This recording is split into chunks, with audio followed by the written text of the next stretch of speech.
discover more compassionate relations with human beings, but how can we develop compassionate relations with the other creatures with whom we share this planet?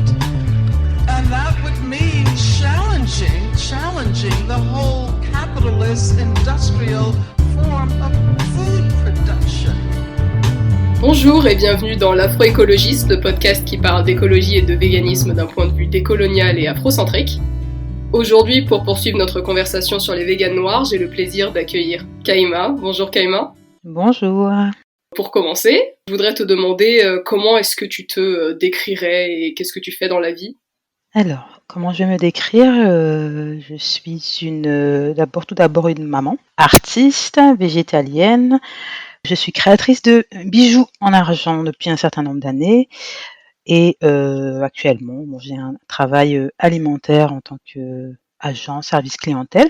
Je fais aussi des ateliers de cuisine végétalienne. Quand est-ce que tu es devenue végétalienne ? Alors, je suis devenue végétalienne en 2007. Pendant ma deuxième grossesse. Donc j'avais fait un petit peu de changement avant par rapport à la santé de mon aîné qui avait beaucoup de petits problèmes d'eczéma, d'asthme et choses comme ça. Donc j'ai commencé à faire attention à ce qu'on mangeait en lisant, en regardant ce qui se passait autour. Donc, c'est-à-dire qu'à l'époque j'habitais en Angleterre. Donc la démarche est complètement différente et il y a une assez grande ouverture par rapport à tout ce qui est alternative. Donc c'était plus facile d'être végétalienne en Angleterre qu'en France. Oui. Il y a pas de doute. Il y a pas de doute. Voilà, l'Angleterre est beaucoup plus ouvert que la France par rapport à tout ce qui est différence. Donc du coup, on trouve facilement ce qu'on a besoin, que ce soit information, alimentation, des groupes. Et par rapport au mode de vie végétalien, il y avait à l'époque 10 ans d'avance sur la France. Donc ça commence à arriver maintenant petit à petit, depuis quelques années, mais l'Angleterre était déjà dedans 10 ans auparavant. Et qu'est-ce qui t'a décidé du coup à devenir végétalienne à cette époque ? La santé de mon fils, ça m'a fait beaucoup réfléchir à ma façon d'être. Il y a eu aussi, avant même cela, il y a eu un déclic, donc j'ai fait une petite révolution. Ça a commencé par mes cheveux. Donc je suis revenue au naturel, donc arrêter tout genre de mèches et choses comme ça.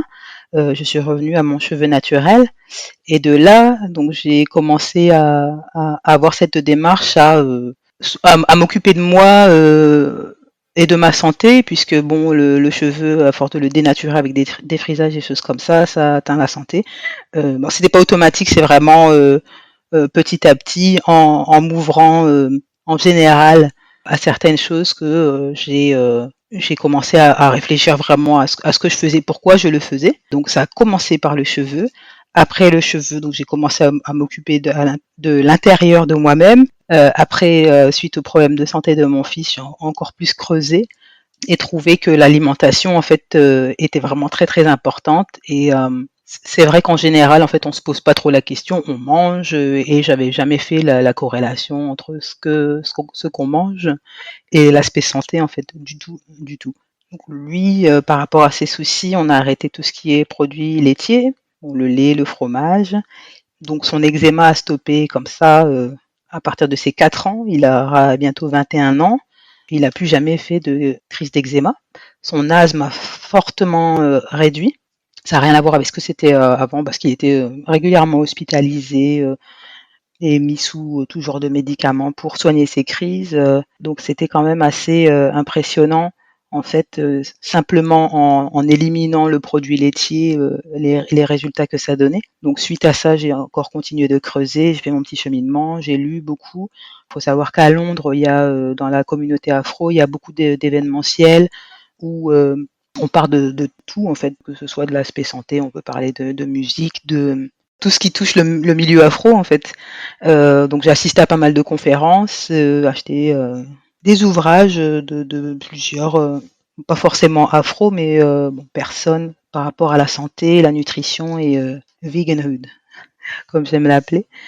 C'est pendant la grossesse de mon deuxième enfant que j'ai complètement stoppé la viande, le poisson, et ça m'a fait le plus grand bien. D'accord. Donc tu as vu des effets, donc des effets sur le corps de ton fils, oui, et des effets sur ton corps à toi-même? Oui, oui, oui, oui, bah, déjà le poids, hein, que j'arrivais pas à stabiliser, il est parti tout seul. Même ma peau, enfin, c'était pas la même chose. Ah ouais, non, c'est bon, même niveau énergie, c'est pas du tout la même chose, quoi. Ouais, je me retrouvais. D'accord. Est-ce que tu te rappelles de certains titres d'ouvrages, si jamais ça intéresse certaines personnes avec lesquelles tu t'es renseigné pour la santé? Mhm. Alors, le premier ouvrage que j'ai lu, bon, c'était juste des recettes. C'était un ouvrage de Gillian McKeith, You Are What You Eat. Le deuxième qui m'a vraiment ouvert les yeux, c'était un livre de Dr Suzar. Donc ça s'appelle Drugs Masquerading as Foods. J'avais aussi le livre de Dr Leila Africa, African Holistic Health, qui est devenu ma Bible. C'est vraiment un livre de référence. Donc vraiment, il traite l'alimentation, la spiritualité. Du coup, ce que j'entends, en fait, c'est que tes centres d'intérêt, ils tournaient beaucoup autour des questions de santé holistique. Oui, oui, oui, parce que c'est un tout en fait. On peut pas s'occuper que de l'alimentation. C'est vraiment un tout au niveau éthique, au niveau spirituel, psychologique. Enfin, ça touche à tout. Et le dernier ouvrage, c'était Nutricide de Dr Leila Africa aussi. Ça m'a vraiment réveillé, ouvert les yeux à un point. Je suis vraiment reconnaissante pour ces ouvrages et j'ai eu l'occasion de rencontrer ces deux auteurs et d'avoir mes livres dédicacés, donc ça me touche encore plus. J'arrive avec un article sur ça sur le Instagram bientôt parce que pour les gens qui peuvent pas lire anglais, c'est dommage. Oui, oui, oui, oui. Puisque tu es vraiment sur les questions de santé holistique, il y a d'autres aspects de ton mode de vie qui ont un peu changé avec cette transition vers le végétalisme. Oui, bah, la spiritualité, moi j'ai commencé à pratiquer un petit peu du yoga chez moi. Je suis pas non plus yogini, mais donc je fais vraiment attention à ce que je fais aussi, l'aspect des pensées. Donc il faut faire attention comment on nourrit son esprit aussi. Pensée positive, donc utiliser des affirmations aussi, méditation, du sport, une activité physique 2-3 fois par semaine, beaucoup marcher, enfin tout. Il n'y a pas qu'une manière de méditer, c'est pas que s'asseoir en position de lotus, c'est vraiment marcher et puis être dans la nature, ces choses-là, c'est devenu primordial en fait, c'est devenu vital. Ouais, ça fait vraiment partie de mon hygiène de vie. Moi, c'est principalement ça. Tu as vraiment transitionné vers ce mode de vie avec ta deuxième grossesse. Et est-ce que tu as choisi en fait d'élever tes enfants avec une alimentation végétalienne et en les éduquant sur ces questions-là? Oui, tout à fait. Bon, c'était important pour moi d'avoir cette démarche pour être beaucoup plus crédible, déjà par rapport et honnête avec moi-même. Petit à petit, j'ai intégré comme il le fallait en douceur cette alimentation-là pour mes enfants. Donc le premier, vu ses problèmes de santé, où on a adapté, on trouvait facilement des produits alternatifs. Après, il m'a développé des allergies de toute façon aux poissons et aux œufs, donc le problème était réglé. Mon deuxième, du coup, il n'a pas connu de produits animaux puisque bon, pendant ma grossesse, j'ai fait la transition. Je l'ai allaité pendant assez longtemps pour qu'après je puisse lui donner une nourriture qui ne pose pas de problème au niveau digestif. Il faut savoir parce que les enfants, les 2 premières années, leur système digestif n'est pas opérationnel. Donc c'est pour ça qu'on recommande l'allaitement pour justement booster le système immunitaire et qu'il soit, le lait maternel est le plus digeste possible, mais pour pas justement le bombarder son estomac, son système digestif de nourriture qu'il peut pas vraiment assimiler correctement. Donc avec les 2 autres enfants après, j'ai fait la même chose. Ils ont été allaités 1 an ou 2 ans, pallier à ce problème-là. Et aussi par rapport aux alternatives du lait maternel, j'ai tenté, j'ai fait l'expérience, j'ai pas trouvé que ce soit extra. Le peu de fois que j'ai essayé, bon, ils ont pas accroché du tout. Donc tout ça pour dire qu'après, je faisais très très attention à ce que je faisais par rapport à la santé des enfants aussi, par rapport au regard que les professionnels de la santé aussi portaient, parce que pour eux c'était un petit peu de la folie, donc d'avoir des enfants qui ne mangent pas de viande, ils allaient forcément avoir des carences. Donc, je faisais vraiment attention à ce que je donnais à mes enfants, mais m'assurer de leur donner une alimentation équilibrée. Donc, principalement, de la nourriture fraîche, en fait. Fruits et légumes frais que je cuisine moi-même. Donc, c'est beaucoup de temps, c'est un investissement. Mais, pour moi, il y a pas de compromis à faire, hein, parce que en tant que mère de famille, j'ai ce rôle-là de nourrir, et de nourrir mes enfants et de faire tout pour que leur santé soit optimale. Et c'est pas juste leur donner à manger, euh, comme ça, c'est vraiment ouais, s'occuper de leur santé et les amener vers ce chemin-là. Ils sont toujours véganes, ils n'ont pas de soucis. Depuis qu'on est revenu en France, donc en 2014, c'était un petit peu plus compliqué. Mais ça va de mieux en mieux parce que on a énormément d'alternatives maintenant, qu'ils ont toujours embrassé ce mode de vie sans se poser de questions, puisque de toute façon, je leur explique généralement le pourquoi du comment, donc ils savent, ils savent ce qui se passe. Voilà, c'est pas juste maman qui a décidé d'un coup de tête, je vais faire ça, c'est que maman elle fait ça parce qu'il y a des raisons précises.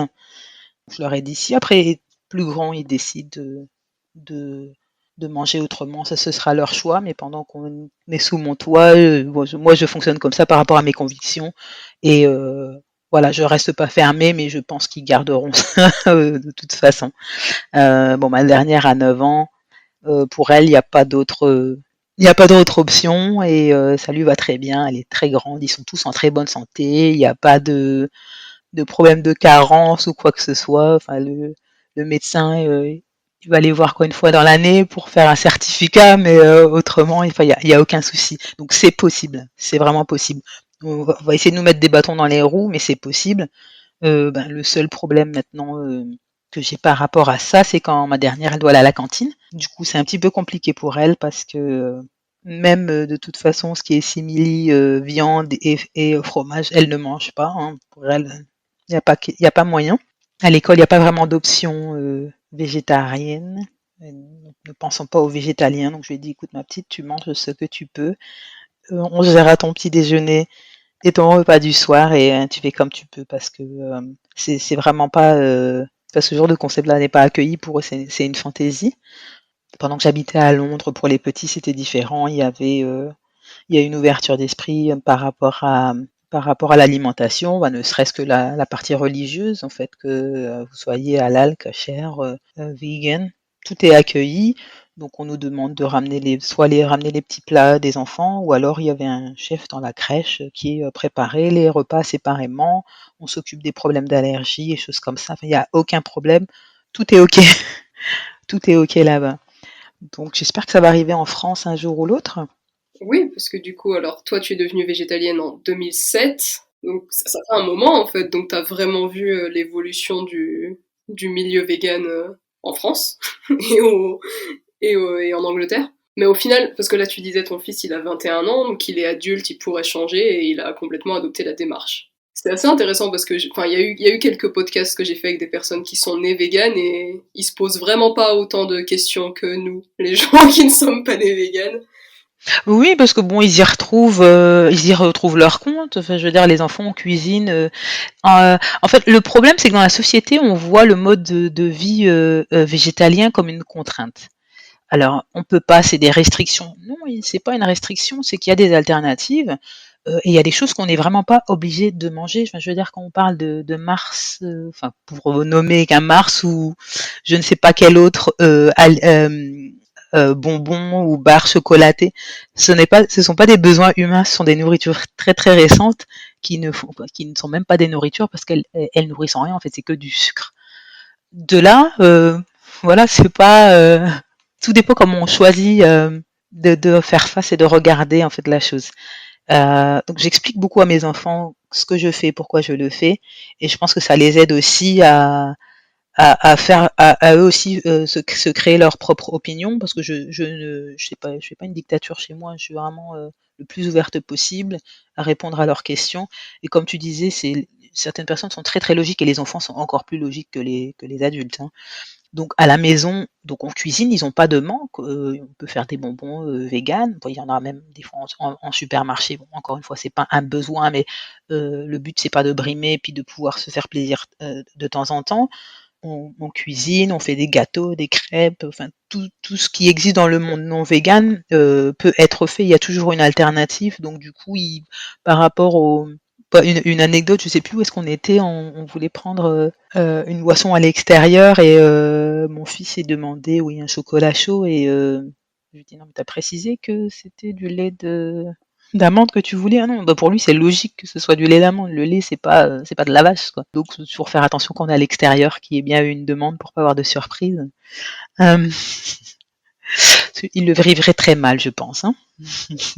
Je suis pressée qu'on arrive au stade historique où c'est normal quand tu dis que tu veux un chocolat chaud, que ce soit du lait d'amande.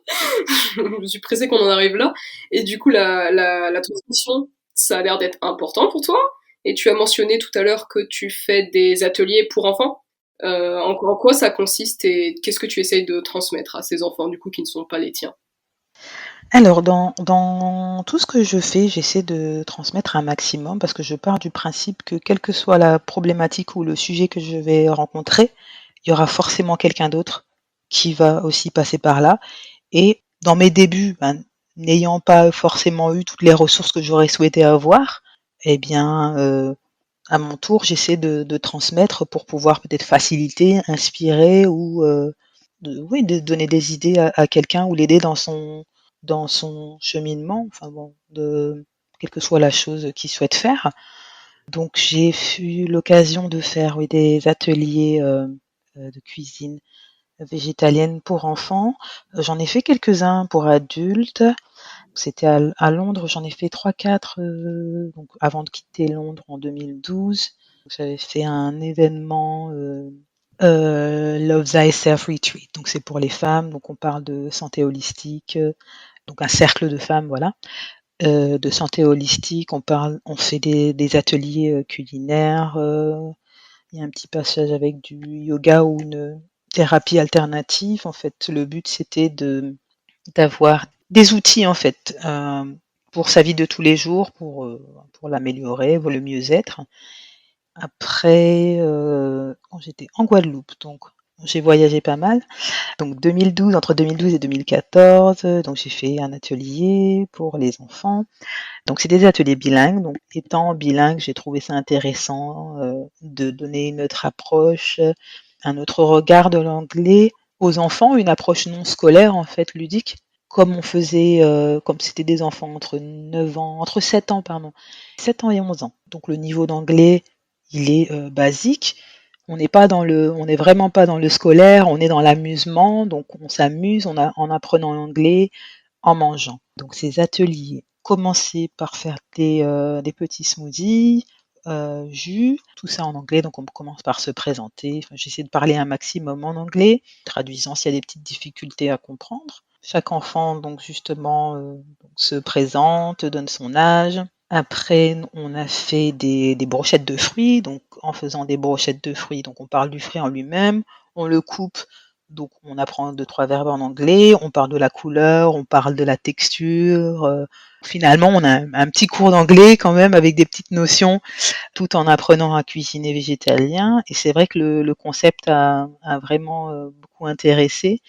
Et c'est vrai que j'adore bosser avec les enfants parce qu'ils ont ils absorbent, ils ont soif d'apprendre, ils sont généreux, vraiment à l'écoute. Et comme on disait tout à l'heure, ils réfléchissent vraiment logiquement et simplement, contrairement à nous adultes. Bon, du coup, on a fait des petits coloriages. Donc, on a vraiment plusieurs notions de calcul, de couleurs, des choses comme ça. Et ça plaît vraiment. Et c'est vraiment un moment très, très agréable. Donc j'ai eu l'occasion d'en refaire plus récemment quand j'habitais sur Dunkerque.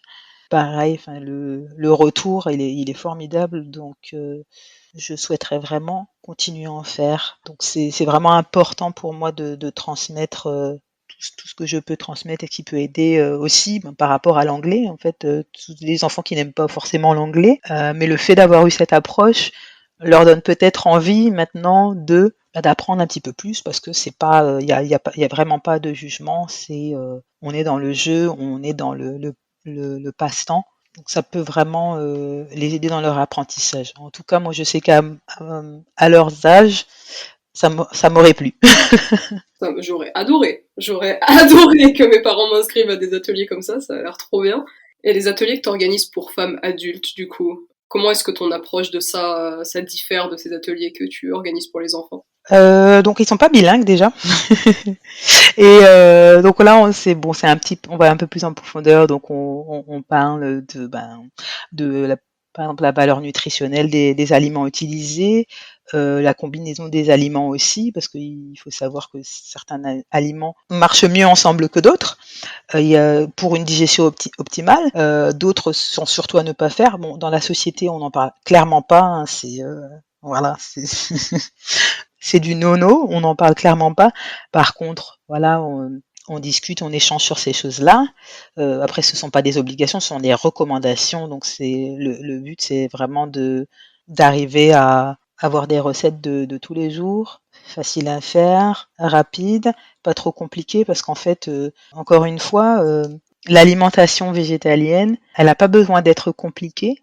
On n'a pas besoin de mettre 30 000 aliments ensemble. Il faut justement en fait se simplifier la tâche et simplifier la tâche aussi au système digestif en associant pas trop d'aliments différents dans le même plat. Voilà, on n'est pas dans des sauces qui doivent cuire pendant 2 heures, carrément pas, parce que le but aussi c'est de garder le plus de nutriments possible dans l'aliment, donc de pas le cuire à outrance.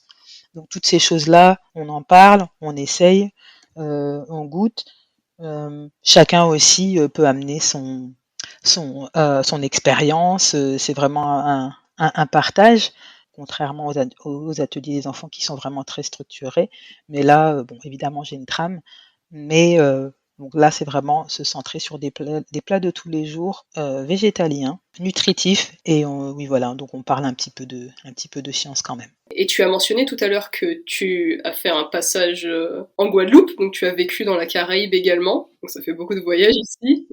Et quel rôle ça a joué dans tes choix de vie ou qu'est-ce que ça t'a apporté? Alors, la Guadeloupe, je pense que c'est un des meilleurs choix que j'ai fait dans ma vie. Ces 2 ans m'ont apporté énormément. Déjà, se ressourcer, d'un bon bain de soleil. Après 13 ans en Angleterre, c'était vraiment pas de trop.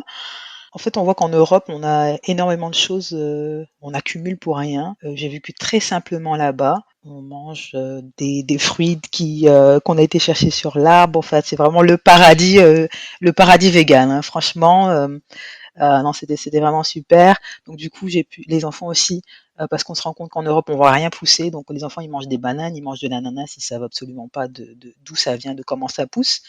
Et ça, ce sont des choses qui sont vraiment très importantes, mais voilà, c'est pas, on ne le relève pas, on n'en parle pas, alors que c'est la base. Donc le retour au pays, ça a été vraiment le retour à la base et retourner dans un mode de vie simple, beaucoup plus sain, dans un environnement paradisiaque. C'était merveilleux, c'était vraiment merveilleux. Les enfants ont adoré aussi. Ouais, l'alimentation, enfin, y a rien à dire. Enfin, tout est, voilà, le truc, c'est qu'en Guadeloupe, en fait, tu jettes un pépin par terre, il pousse en 5 minutes. Le sol est tellement fertile que, voilà, tout pousse. Donc, les enfants ont vu comment on plantait. Des fois, ils ont jeté ils avaient jeté on habitait juste en face d'une ravine. Donc, dès qu'il y avait un fruit qui avait des graines, je leur dis, bah, jetez dans la ravine, on ne sait pas ce qui va se passer. En fait, avant de partir, on s'était même pas aperçu à quel moment il y avait un pied papaye qui avait poussé à côté de la maison et on n'a même pas pu en manger les fruits. On était tellement fiers parce qu'on savait que c'était nous qui avons jeté ces graines, donc ça a vraiment poussé comme ça. Non, c'est paradisiaque, voilà, vécu très très simplement. C'est une Mais dinguerie la Caraïbe sur ça. C'est vraiment ouais. tu jettes un truc et puis quelques semaines après, c'est comme les poils de menton, tu vois. Tu sais pas comment ils arrivent, mais le moment où tu les vois, ils sont déjà gros et drus, tu vois. Les plantes, exactement. C'est une comparaison de merde, mais C'est vraiment ça, les trucs, ça pousse à une vitesse. Je vois. Non, c'est vraiment hyper sain. Manger vegan à Ital, là-bas, c'est vraiment hyper sain, quoi. Hyper simple.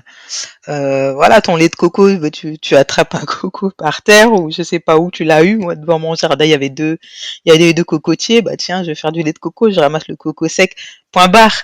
Il n'y a pas d'aller au magasin, donc non seulement ça coûte rien, mais c'est meilleur en goût, c'est meilleur pour tout. Et bah, voilà, quoi, il y a rien à redire là-dessus. C'est ça. Tu peux manger cru plus facilement également. Clairement, clairement. Et du coup, donc tu es maman, tu organises des ateliers, et en plus de ça, tu as dit tu es artiste, tu fais des bijoux. Et alors ce projet-là, il a commencé comment, quand et pourquoi? Alors, le projet, les bijoux, alors ça a commencé 2000 en 2005. Bon, la vie a fait que je me suis retrouvée seule avec mon fils. Donc, du coup, je cherchais du travail. Donc, j'ai pas trouvé ce qui me plaisait. Donc, j'ai décidé de me former. Donc, j'avais fait déjà une formation d'esthéticienne. Comme j'ai un esprit très très créatif et très vif, en fait, je me lasse très facilement. Donc, c'était pas encore ça. Moi, bon, en tant que femme, j'achète des bijoux, hein, voilà. Et un jour, je vois dans le prospectus, formation bijoux. Je dis, oh tiens, intéressant, je vais essayer, pourquoi pas. Je fais ma petite formation et je commence à créer quelques pièces.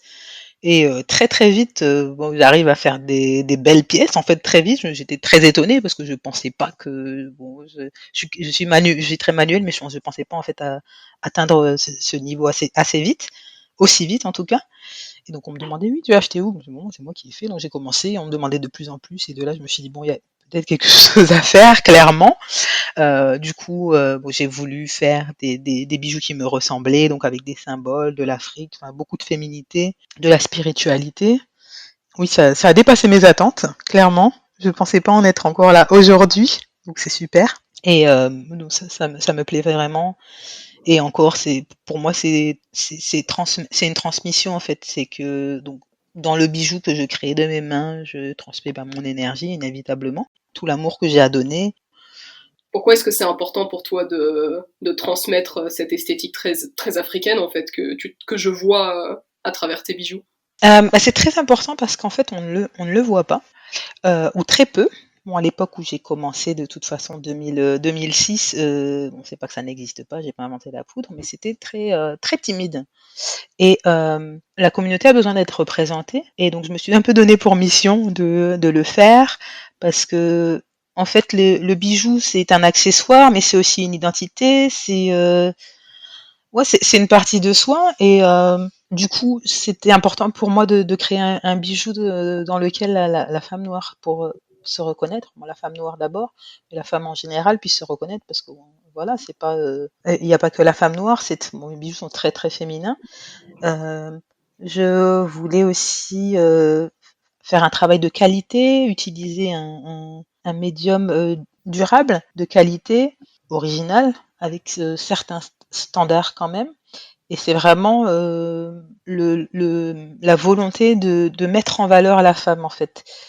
Les gens disent vos bijoux sont beaux, c'est non, ils sont là, ils sont beaux, merci beaucoup, mais ils mettent en valeur la beauté qui existe déjà.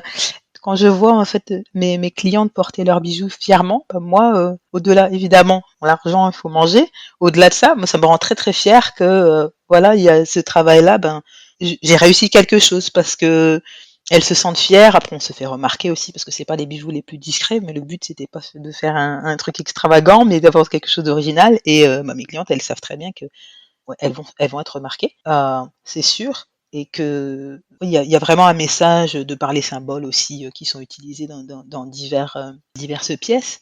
C'est aussi un peu la royauté en fait. Nous sommes des rois et reines, nous méritons le meilleur et il faut que ce soit représenté. Moi, ça me tient vraiment, vraiment à cœur. C'est vraiment une mission que je me suis donnée et je continue.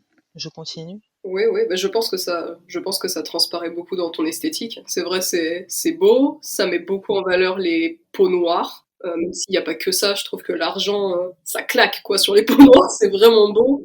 Et ouais, il y a une forme de dignité derrière qui est très intéressante. Je vois bien le côté roi et reine. Et du coup, tu travailles avec de l'argent. Et pourquoi tu voulais travailler avec cette matière et pas l'or, les diamants, le je sais pas quoi. Alors, donc j'ai voulu travailler, comme je disais précédemment, une matière noble. Bon, le plastique, éthiquement parlant, ben, non, c'était pas possible. Le verre, hein, j'ai expérimenté un petit peu quand même. Non, je trouvais pas que c'était pas assez euh, royal.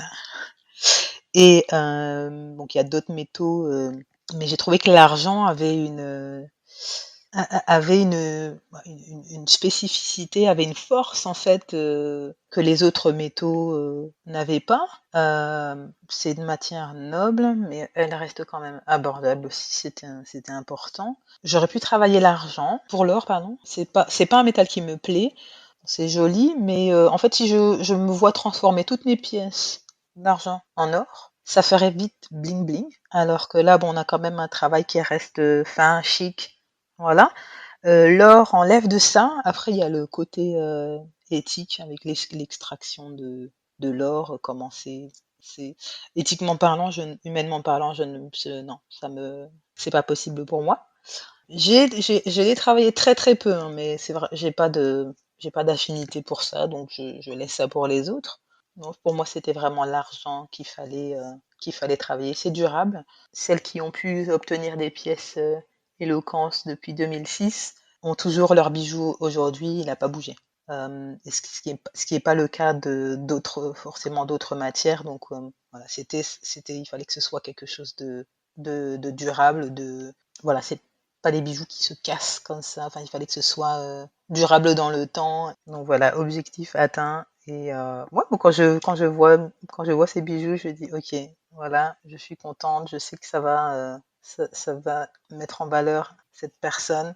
Et puis on a tendance aussi dans la communauté à un petit peu à vouloir avoir Ce côté un peu, oui, on fait des choses, mais c'est souvent un peu boui-boui. On n'a pas assez d'ouvrages de qualité ou je trouve que souvent on manque de. Je sais pas si tu vois ce que je veux dire. Je pense que oui, en fait, t'es un peu en train d'essayer de créer un luxe noir, en fait, qui fasse, Voilà, c'est ça. qui soit Voilà. délicat, qui soit un travail précis. Parce qu'en fait, l'artisanat et le luxe, ça devrait techniquement pas être complètement opposé, tu vois. Tu peux faire les choses Tout à toi-même fait. avec tes mains et faire quelque chose qui fait Tout pas, à fait. qui fait pas, le boui-boui, comme t'as dit, ou un peu, à l'arrache. Et du coup, le projet Eloquence, du coup, ta bijouterie, à quoi elle ressemblera dans 5 ans? Alors dans 5 ans, elle aura vraiment évolué positivement. Donc bon, on aura beaucoup plus de choix. On aura des collections définies, une bonne gamme, encore plus luxueuse aussi. Mais dans 5 ans, oui, je serai toujours là. De toute façon, on ne me permet pas de partir comme ça, hein. J'ai essayé plusieurs fois, mais ça ne marche pas. Donc la marque va clairement évoluer positivement et être plus disponible, d'avoir on va dire, force de frappe plus importante parce que là, je produis d'une certaine manière et mon mode de production va évoluer. Donc, c'est les clientes qui vont être contentes. Après, je peux pas vraiment en dire plus, mais ça va être sympa. Ça va être sympa, j'y travaille. Ah, il y a des plans, il y a des choses qui arrivent, d'accord. Eh ben, Oui, oui, oui, toujours. Je suis toujours en train de cuisiner quelque chose, moi. on Ça, va c'est te sûr. suivre alors. Et dans tout ça, parce que t'as plusieurs enfants, t'as ton deuxième boulot, tu as Éloquence, tu aimerais reprendre les ateliers pour enfants. Comment tu prends soin de toi entre toutes ces choses et tous ces projets? Alors, ouais, c'est clairement pas évident, parce que tout ce que tu as énuméré est là. Ben, j'essaie de vraiment maintenant contrairement à avant, de prioriser et à un moment savoir dire stop. Ça, c'est quelque chose que je ne savais pas faire avant. Donc j'apprends à être entre guillemets égoïste parfois et me dire bon, ce temps-là, activité sportive, euh, un temps de cocooning, c'est hyper important une fois par semaine, souvent le dimanche. Faire certains soins, enfin des soins féminins, tranquillement, de vraiment me poser pour le faire, me donner une routine de me donner aussi, de faire une sortie dans le mois ou 2, voir des amis par exemple, enfin tout ce qui fait du bien à l'esprit en fait, je me le permets parce on peut pas tenir en fait en étant non-stop, en travaillant, en étant maman, en étant ci, en étant ça, donc j'ai besoin de moi-même, donc c'est vraiment très, très important, surtout les mamans. Bon, pas que ça n'allait pas pour les autres, mais les mamans ont tendance à s'oublier et en fait, il faut qu'on soit number one. Il faut qu'on soit les premières à s'occuper de nous en premier parce que rien d'autre ne marchera correctement. Donc c'est vraiment, je dis ça maintenant fièrement, mais il a fallu passer par un burn-out pour que je me dise bon ok, on va peut-être pas faire comme ça. Et depuis ça va beaucoup mieux. C'est vraiment très très important, c'est même vital en fait pour le corps, pour l'esprit, euh, de vraiment faire ça, s'octroyer du temps pour soi. Donc mesdames, s'il vous plaît, faites-le. C'est pas du luxe, c'est vital, clairement. Voilà, un petit agenda par semaine, tel jour. Voilà, je vais faire ci, je vais faire ça, mais vraiment s'y tenir. Revoir l'ordre de ses priorités, se mettre en premier. C'est ça, toujours. Toujours. C'est ça, notre corps, en fait, sans notre corps, on n'a rien, en fait. C'est notre seul endroit où on habite. Donc, si on prend pas soin de lui, c'est bien dommage. C'est notre maison, en fait. C'est la maison de l'esprit et il faut en prendre soin. Et il y a ce mot égoïste qu'on emploie, mais c'est même pas de l'égoïsme, c'est vraiment prendre soin de soi. Et c'est d'autant moins égoïste pour les femmes noires, hein, parce que personne prend soin de vous, quoi, donc... Exactement. Voilà. Et de toute façon, à part soi-même, et on se le doit à nous-mêmes, mais personne d'autre ne devrait être responsable de ça, à la base. Donc, allons-y, on n'est pas égoïste, faites-le. Et tout le monde, toute la famille, tout le reste entourage n'en sera que mieux. Exactement. Et du coup, dernière question pour terminer cet entretien. Est-ce qu'il y a, je sais pas, un ou deux comptes Instagram que tu aimes bien regarder sur les questions éthiques, véganes, parmi les comptes afrodescendants? Alors, il y a 2 comptes que j'aime beaucoup. Alors, on a donc Ayaba, chef afro-vegan holistique. Végétalie, la petite Lily qui fait des pâtisseries véganes à Lille, merveilleuse. Je suis tombée sur elle, je sais plus comment, je crois que je fouillais sur Facebook les groupes locaux et j'ai vu une pâtissière végane et noire. J'ai dit alors là, c'est génial. J'ai goûté et franchement conquise. Elle m'a fait mon gâteau d'anniversaire, là, mes 40 ans, merveilleux. Et elle est super sympa. Toutes les deux, hein. Ayaba aussi, vraiment génial. Sinon, dans le anglophone, si je peux me permettre, il y a un compte qui est pas assez connu sur l'alimentation végane et crudivore. C'est Dr Harris Latham. Ce monsieur est végane depuis et crudivore, enfin végane depuis plus de 40 ans et crudivore. Il a maintenant 75 ans, il me semble. Il fait des retraites et séminaires un peu partout. J'ai eu l'occasion de le rencontrer aussi à Atlanta. Et c'est vraiment quelqu'un qui a énormément de connaissances, qui transmet très très bien, très gentil. Ouais, je pense on ne le voit pas assez ce monsieur, mais il fait un travail énorme en tout cas dans tout ce qui est vegan et surtout sa spécialité c'est crudivore. Allez jeter un œil sur ce qu'il fait, c'est vraiment très très bien. Très bien, j'irai jeter un coup d'œil. Et où est-ce que les auditeuristes peuvent te trouver sur Instagram s'ils souhaitent acheter tes bijoux ou faire des ateliers? Alors sur Instagram, pour les bijoux, on peut me trouver sous le nom de Eloquence, ELOKANS. N'hésitez pas à envoyer un message, des questions, là je réponds toujours. Et pour les ateliers vegan, c'est Beautifully, BIOTYFU2LY sur Instagram. Très bien, merci beaucoup. Et j'ajouterai tout ça en recommandation. Merci Kaïma, merci d'être venue. Merci à toi de m'avoir invitée. Et si vous avez aimé cette conversation, n'hésitez pas à aimer, à vous abonner, à activer la petite cloche. Et je vous dis à bientôt pour une nouvelle conversation.